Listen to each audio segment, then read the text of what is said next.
Hello, আসসালামু আলাইকুম guys. আপনারা কেমন আছেন? আশা করি সবাই ভালো আছেন। আপনারা জানেন আমার একটি ড্রয়িং ইউটিউব চ্যানেল আছে যেটাতে আমি আমার ড্রয়িং আপলোড করি। কিন্তু সেই চ্যানেলে এখন আমি একটি গেমিং ভিডিও আপলোড করব।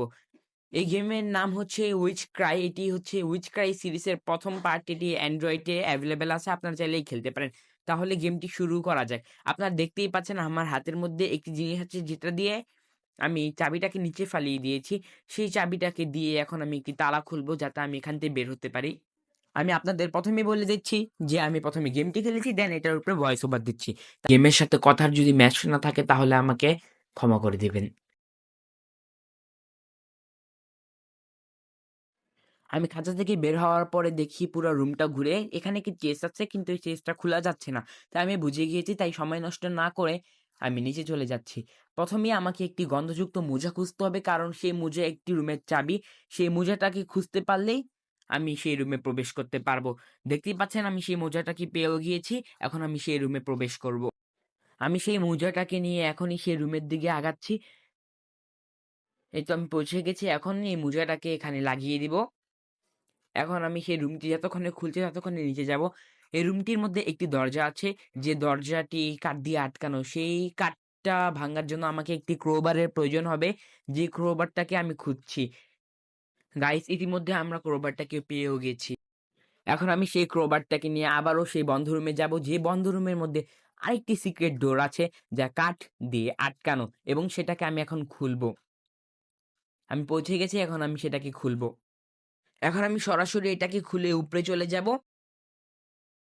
আপনারা দেখতেই পাচ্ছেন একটি সাপ আছে, যে সাপটি একটি চাবি আটকিয়ে রেখেছে। এই চাবিটি আমাদের স্কেপ করার জন্য অনেকই গুরুত্বপূর্ণ কারণ এটি মেইন গেটের চাবি। তারপর আমি একটি নকশা পেয়েছি যেটার মধ্যে দেখাচ্ছে একটি বল। কিন্তু এই বলের কি কাজ? দেখতে থাকুন, সামনেই জানতে পারবেন। তারপর আমি চলে যাব সেই রুমের মধ্যে যে রুমটা কাঠ দিয়ে আটকানো ছিল। সেই রুমের মধ্যে একটি ড্রয়িং পাওয়া গিয়েছে। যে ড্রয়িংটার মধ্যে একটি ঘড়ি দেখাচ্ছে। সেই ঘড়িটার মধ্যে যতটা সময় থাকবে তাই আমাকে নিচের ঘড়িটাতে লাগাতে হবে। কিন্তু এখন আমাকে একটি কাঁটা চামচ খুঁজতে হবে। যেটা খুঁজার জন্য আমি যখনই নিচে গিয়েছি তখনই উষ্টা আমাকে দেখে ফেলল। কিন্তু তার চোখটা ফাঁকি দিয়ে আমি সেই কাজটা করতে সক্ষম হয়েছি। ঘড়ির একটি কাঁটা নষ্ট, যার পরিবর্তে আমাকে একটি কাঁটা চামচ ব্যবহার করতে হবে, যাতে ঘড়িটা ঠিকঠাকভাবে কাজ করে। আমি সেই কাঁটা চামচটাকে নিয়ে উপরে চলে যাচ্ছি। যাওয়ার পথে উইশটার সাথে আমার দেখা-টোকা হয়নি। কিন্তু তাও সতর্কতা অবলম্বন করে আমি উপরে চলে যাচ্ছি। আমি ঘড়িটার কাছে পৌঁছে গিয়েছি। এখন ঘড়িটার মধ্যে আমি সেটা লাগিয়ে দিব এবং সেই টাইমটাও দিয়ে দেব যা সেই ড্রয়িং এর মধ্যে দেওয়া ছিল। সঠিক টাইমটা দেওয়ার পর আমি একটি পালক পেয়েছি, যে পালকটা দিয়ে আমাকে একটি দানবের পায়ের মধ্যে সুড়সুড়ি দিতে হবে। কিন্তু সেই রুমের দরজা খুললাম, তখনই হুইচটা আমাকে দেখে ফেললো এবং আমাকে তাড়া করতে লাগলো। আমি অনেক কষ্ট করে সেই উইচটার পিছা ছাড়িয়েছি এবং সেই দানবের পায়ের সামনে এসে পড়েছি। এখন আমাকে অনেক সাবধানের সাথে সেই দানবটার পায়ের মধ্যে সুড়সুড়ি দিতে হবে। কিন্তু তাও সেই উইচটা আমাকে শান্তি দিল না। সে এখানেও এসে পড়ল এবং আমাকেও দেখে ফেলল।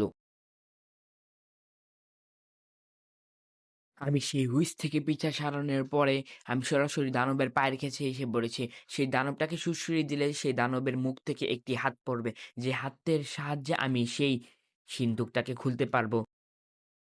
এখন আমি সেই হারটাকেও নিয়ে ফেলেছি।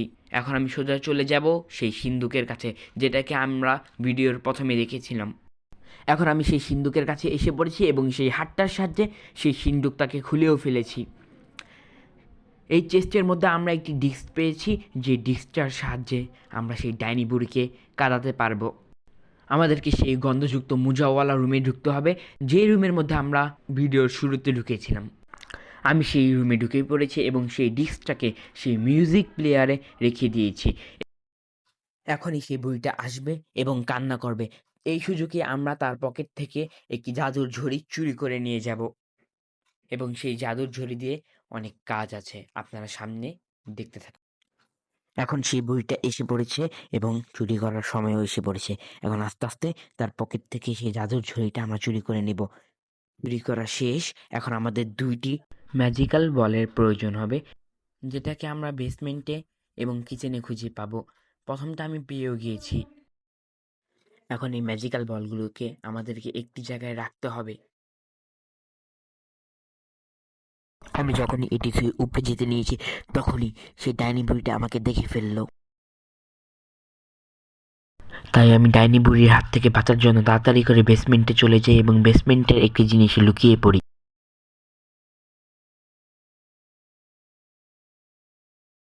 তারপর আমি এখানে থাকা দ্বিতীয় ম্যাজিক বলটাও পেয়ে যাই। তারপর আমি এই ম্যাজিক বলটাকে হালকা একটু করে শেক করলাম। দেন আমি টেলিপোর্ট হয়ে গেলাম একটি বেসমেন্টে। দেন আমি সেখানে একটি ম্যাজিক্যাল ডায়েরির পাতা পাই, যেখানে লেখা ছিল কিভাবে একটি সাপকে দড়িতে পরিবর্তন করা যাবে। সেই মন্ত্রটা আমি পড়ে নিই এবং সেই পাতাটাকে সেখানেই ফালিয়ে দেই। দেন আমি বেসমেন্ট থেকে বের হয়ে সোজা মিউজিক প্লেয়ারওয়ালা রুমের মধ্যে ঢুকে যাই এবং মেন গেটের ৩টি চাবির থেকে একটি চাবি নিয়ে আসি এবং সেটাকে মেন গেটে যেয়ে লাগিয়ে দেই। পথের মধ্যে ডাইনি বুড়ির সাথে আমার একদমই দেখা হয়নি। দেন আমি সোজা সাপওয়ালা রুমের মধ্যে চলে যাই এবং সাপের কাছ থেকে সেই চাবিটি নেওয়ার জন্য সেই সাপটিকে দড়িতে পরিবর্তন করার জন্য সেই জাদু মন্ত্রের প্রয়োগটি করি। দেন আমি সোজা চাবিটিকে নিয়ে সোজা মেন গেটের মধ্যে যেয়ে লাগিয়ে দিই এবং মাঝখানের রুমে থাকা বুকশেলফের উপরে উঠে ম্যাজিক্যাল ডায়েরির আরেকটি পাতা নিয়ে নিই, যেটার মধ্যে সেই ডাইনি বুড়িকে জব্দ করার মন্ত্র লেখা ছিল। দেন আমি সেই মন্ত্রটা পড়ে ডাইনি বুড়িকে জব্দ করে ফেলি এবং তার কাছ থেকে শেষ চাবিটা নিয়ে নিই এবং মেন গেটে যেয়ে লাগিয়ে দেই এবং তার বাড়ি থেকে এস্কেপ করতে সক্ষম হই। সো গাইস, এই ছিল আজকের ভিডিও। এটাই ছিল দি উইচ ক্রাই সিরিজের প্রথম পার্ট। আমি এর দ্বিতীয় পার্টও খেলবো এবং গেম প্লে ভিডিও আপনাদের জন্য আনবো যদি এই ভিডিওর মধ্যে সাপোর্ট ভালো দেখি। এটাই আমার ফার্স্ট একটি গেমিং ভিডিও। এটার মধ্যে আমার ভয়েস কোয়ালিটি অনেক খারাপ আমি জানি, তবুও আপনারা একটুখানি সাপোর্ট করলে আমি নিজেকে আপডেট করার চেষ্টা করব। সো আল্লাহ হাফেজ, দেখা হবে পরের কোনো ভিডিওতে।